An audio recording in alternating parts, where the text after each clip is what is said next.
Middle class कहाँ जाएगा? Professor संतोष मेहरोत्रा, क्या ये डॉक्टर अजय आलोक बीजेपी के ही जो नेता हैं सही कह रहे हैं क्या?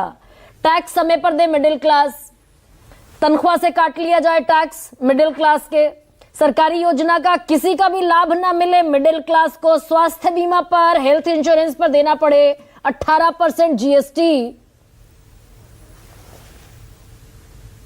जी गंगा जी, आप वजह फरमा रही हैं कि ये मिडिल क्लास इग्नोर इस परिप्रेक्ष्य में किया जाता है क्योंकि ये सरकार की तवज्जो है हमारे देश के बड़े बड़े आसामियों पर, जो क्रोनीज हैं उनको मैं अभी 1 मिनट में आऊंगा, और उसके अलावा जो वोट देते हैं अधिकतर 50% से नीचे, जो मतलब गरीबी रेखा से नीचे होंगे, तो उनको रेवड़ियां और ऊपर वालों को मलाई, और मिडिल क्लास इसमें फंसता हुआ दिख रहा है। देखिए, मोटी बात यह है कि एनिमल स्पिरिट्स की बात हमको समझाई गई, तो इस वजह से कॉर्पोरेट टैक्स घटाया। तो भाई, अगर एनिमल स्पिरिट्स इतनी जबरदस्त पिछले 5-6 साल से दिख रही होती, कॉर्पोरेट टैक्स को आपने 30% से 25 कर दिया और नई कंपनियों के लिए तो 15 कर दिया, तो ये इन्वेस्टमेंट टू जीडीपी रेशो बढ़ क्यों नहीं रहा? हाँ। और ये ग्रोथ रेट कैसे कम हो गई? जब ये ग्रोथ रेट कम इसी वजह से हो रही है, आप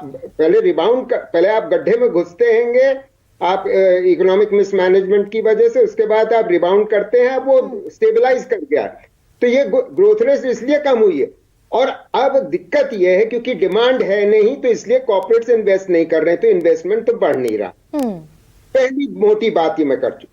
दूसरी बात, आपके श्रोताओं को यह समझना आवश्यक है कि जब इन्होंने कॉर्पोरेट टैक्स रेट घटाया, उसके बाद से आपने सही आंकड़े बताए कि पर्सनल इनकम टैक्स से जो आमदनी सरकार को हो रही है वो कॉर्पोरेट इनकम टैक्स की आमदनी से ज्यादा बढ़ गई, ज्यादा हो गई।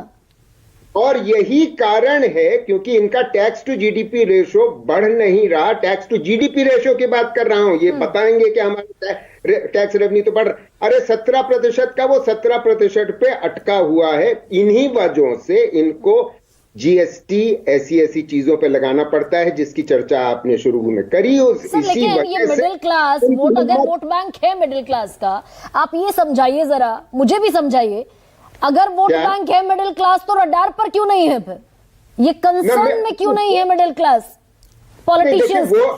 उसका वोट जो अपर कास्ट है और शहरी है वो तो इनके संग है। हाँ। अपर कास्ट, शहरी, और वो भी उत्तरी भारत में है, वो भी जरूरी नहीं है कि दक्षिण भारत में है या हर पूरे देश भर में है। अगर ये ऐसा होता तो ये 303 से 240 पे ना आ गए होते। खैर, मैं वापस आता हूँ। मोटी बात यह है कि ये जीएसटी की मार आम आदमी पे पड़ती है और इसमें कोई दो राय नहीं है कि ये कर सकते थे, क्योंकि इनको फिस्कल डेफिसिट इनका बढ़ा हुआ है, उसको ये कम करने की कोशिश इनको करनी चाहिए, करते रहना चाहिए।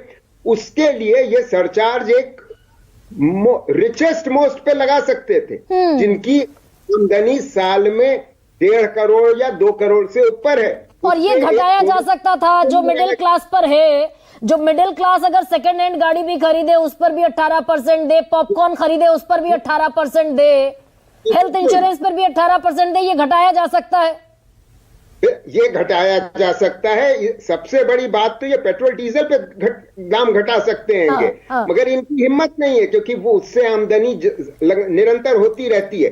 एक चीज पे मैं वापस आना चाहता हूं। देखिए, जो इन्फ्लेशन रेट की बात हो रही है उसका एक बहुत बड़ा कारण हमारे देश का क्रोनियज्म है। विराल आचार्य की स्टडी ने पिछले साल हमको ये बताया कि concentration of in the sectors of industry, जो बड़े बड़े 5 हमारे देश के घराने हैं, उनमें कंसंट्रेशन इतना बढ़ा है, अक्रॉस सेक्टर्स उन्होंने अपना वर्चस्व इतना ज्यादा बढ़ाया है कि उस वर्चस्व को बढ़ाने की वजह से प्रतिस्पर्धा और कंपटीशन तो कम हुआ ही है। उसके अतिरिक्त विराल आचार्य की स्टडी में साफ ये नजर आ रहा है कि जो कोर इन्फ्लेशन बढ़ा हुआ है, मैं फूड इन्फ्लेशन की बात नहीं कर रहा, कोर इन्फ्लेशन जो बढ़ा हुआ है, उसमें ये मार्कअप बढ़ाते हैं। ये बड़ी बड़ी कंपनियों का वर्चस्व है इन सेक्टर 8 सेक्टर्स में। तो ये देखिए, एक तरफ तो फूड इन्फ्लेशन की मार आम आदमी पर, उसके ऊपर कोर इन्फ्लेशन जो बाकी सीमेंट, पेट्रोल वगैरह वगैरह उसपे जो इन्फ्लेशन है वो इन बड़ी बड़ी कंपनियों के मार्कअप बढ़ने की वजह से, और वो मार्कअप इस वजह से है क्योंकि इनका कंसंट्रेशन बढ़ गया है, इनका वर्चस्व हर मार्केट में बढ़ गया तो है। ये सिर्फ क्रोनी कैपिटलिज्म के चलते विजय जी, बिल्कुल